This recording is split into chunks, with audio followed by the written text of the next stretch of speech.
Good morning. It's October 25th, 2024. We're critiquing the news. The article on your screen is from the Cairns Post and it's titled LNP to Better Protect Rare Gift. Now, the article's a bit of a chest-thumping competition between the Liberal branch and the Labor branch of the Uni Party over which of them is better going to is better placed or better able to implement the globalist agenda of preventing us going into our local bush along our mountain range between Townsville and Cooktown, effectively about 900,000 hectares of land that was signed over to the globalists and is ostensibly at least managed by an Australian board called the Wet Tropics Authority, Wet Tropics Management Authority, and their custodianship, their stewardship of that area has been dreadful, far worse than what was achieved by the foresters and the recreational hunters who managed that land before the Wet Tropics Management Authority, but after the Aboriginal people stopped pursuing their traditional semi-nomadic lifestyle.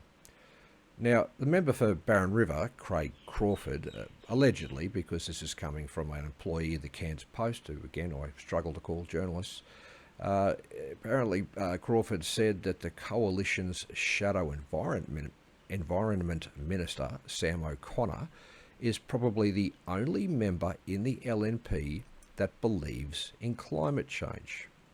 Now, I'm the last person on earth to defend the LNP wing of the ALP-LNP Uni-Party distraction machine, but literally everyone who has studied weather and climate knows that the climate changes continually. Climate is a chaotic, coupled, non-linear system that is primarily driven by variations in total irradiation received from the Sun and the galaxy.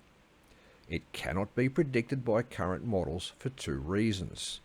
Even the most modern supercomputers don't have the capacity to process all the variables, and a number of solar inputs are deliberately misattributed to man-made carbon dioxide. That's why no climate change predictions have ever eventuated, and it's why Cairns has not been underwater at high tide since the year 2000, which was a much repeated prediction going back to the late 80s and the 90s.